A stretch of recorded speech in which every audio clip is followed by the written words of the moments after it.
larutan kimia. Nah, di sini kami menggunakan 5 larutan. Yang pertama yaitu air garam sebagai NaCl, yang kedua larutan cuka sebagai CH3COOH, ketiga adalah larutan minyak goreng, dan yang keempat larutan air hangat, yang kelima larutan air biasa. Kami juga menyiapkan 2 tempat, ada di tempat terbuka dan satu lagi di tempat yang tertutup.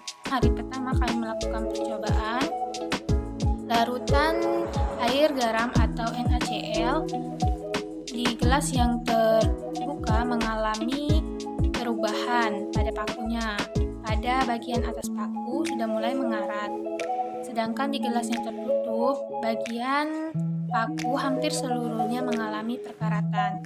Di larutan yang kedua yaitu larutan cuka atau CH3COOH, pakunya tidak mengalami perkaratan dan larutan tersebut menimbulkan bau. Di gelas yang tertutup juga sama, pakunya tidak mengalami perkaratan namun tidak menimbulkan bau. Dan yang ketiga larutan minyak goreng, di gelas yang terbuka pakunya tidak mengalami perkaratan sama sekali.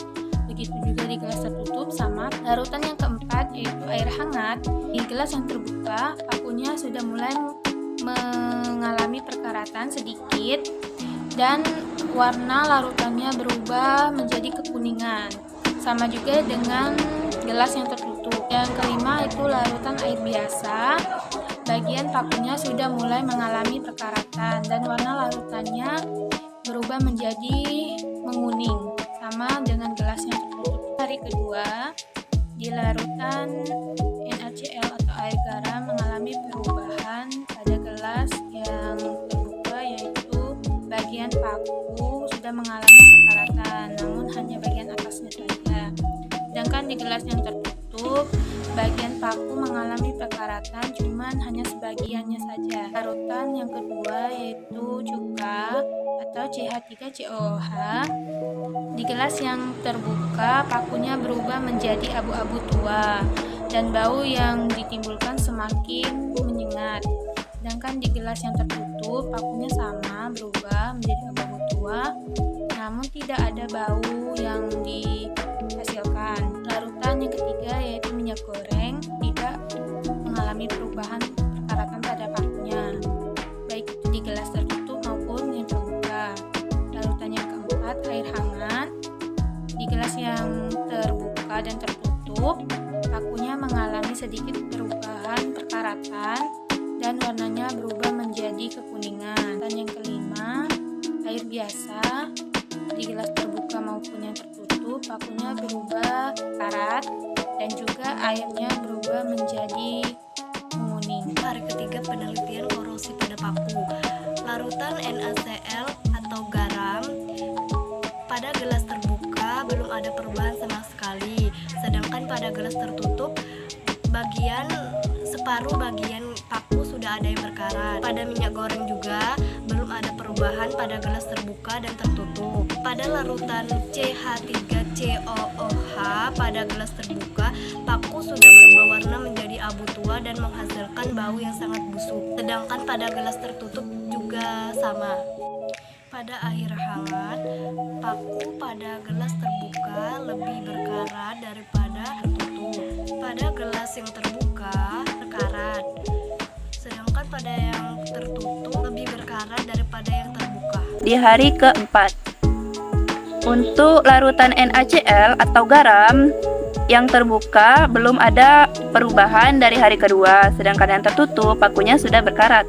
Sedangkan minyak goreng belum ada perubahan untuk yang terbuka, sedangkan yang tertutup juga sama. Untuk yang terbuka, larutan CH3COOH atau cuka makan, pada gelas terbuka terdapat gelembung udara dan pakunya juga berwarna abu-abu.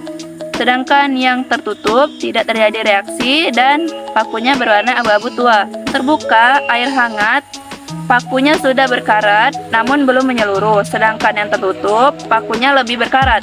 Untuk air biasa, pakunya berkarat hampir menyeluruh yang terbuka, sedangkan yang tertutup bagian pakunya sudah berkarat seluruhnya. Di larutan NaCl atau garam pada gelas terbuka, paku mulai berkarat yang tadinya hanya di atas dan sudah merambat ke bawah.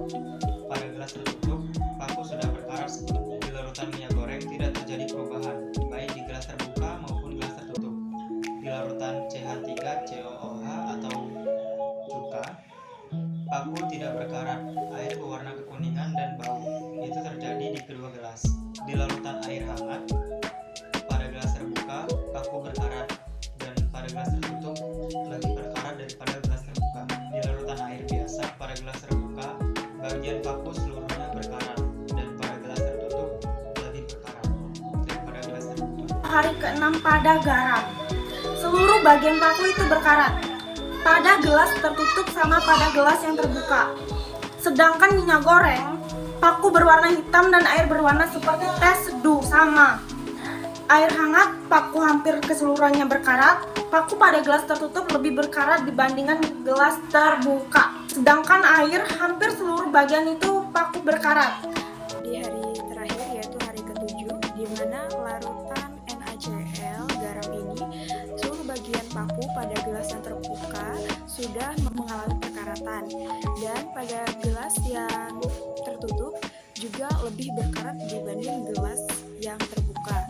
Selanjutnya ada minyak goreng, di mana di dalam minyak goreng baik gelas yang terbuka maupun gelas yang tertutup itu tidak mengalami terjadinya perubahan korosi apapun. Selanjutnya ada CH3COOH pada air cuka.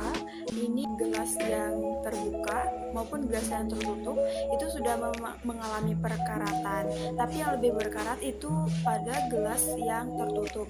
Selanjutnya ada air hangat, di mana air hangat pada gelas terbuka ini juga sudah mengalami perkaratan.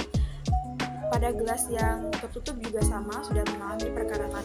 Nah, yang terakhir ada air biasa, di mana pada air biasa ini juga paku di dalam gelas yang terbuka sudah mengalami perkaratan. Begitu juga pada gelas yang tertutup juga lebih berkarat dibanding gelas yang terbuka. Jadi dapat disimpulkan bahwa mengapa sih paku pada larutan NaCl atau garam itu mengalami perkaratan? Karena air garam sendiri itu termasuk ke dalam larutan elektrolit, di mana larutan elektrolit ini adalah salah satu mempercepat terjadinya korosi. Paku pada minyak goreng. Mengapa paku pada minyak goreng ini tidak terjadinya perkaratan? Minyak goreng ini sendiri itu dapat menghambat terjadinya perkaratan. Dan selanjutnya, mengapa paku pada larutan CH3COOH itu mengalami perkaratan? Karena cuka itu termasuk asam. Nah, asam ini memiliki pH lebih kecil daripada 7. Awalnya kami berpikir bahwa paku pada larutan CH3COOH ini tidak mengalami perkaratan. Tetapi setelah pada hari ke-7 ini kami membuka, ternyata dia itu mengalami perkaratan tapi berkarat kehitaman.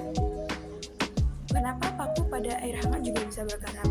Karena yang didirikan itu cenderung lembab dan memiliki temperatur yang sedikit dibandingkan air biasa. Nah, yang terakhir ada air biasa. Mengapa paku pada air biasa ini juga bisa berkarat? Karena air biasa ini terkandung oksigen. Ini lebih banyak dibandingkan air yang sudah dididihkan. Penjelasan tadi dapat disimpulkan bahwa terdapat faktor-faktor penyebab terjadinya korosi, yaitu diantaranya ada 5. Yang pertama, kontak langsung antara besi dengan oksigen dan air. Yang kedua, kontak dengan larutan elektrolit. Yang ketiga, kelembapan udara. Keempat, temperatur. Dan yang kelima adalah pH. Bagaimana caranya kita mencegah terjadinya korosi? Nah, hal ini bisa kita lihat dari penelitian yang telah dilakukan, bahwa paku yang dimasukkan ke dalam minyak goreng itu tidak terjadinya perkaratan. Jadi salah satu cara agar tidak terjadinya korosi adalah dengan cara melumuri paku tersebut dengan minyak. Baiklah, itu tadi penjelasan praktikum percobaan pada paku besi dari kelompok kami. Jika ada salah kata dan perkataan, kami mohon maaf. Saya akhiri. Wassalamualaikum warahmatullahi wabarakatuh.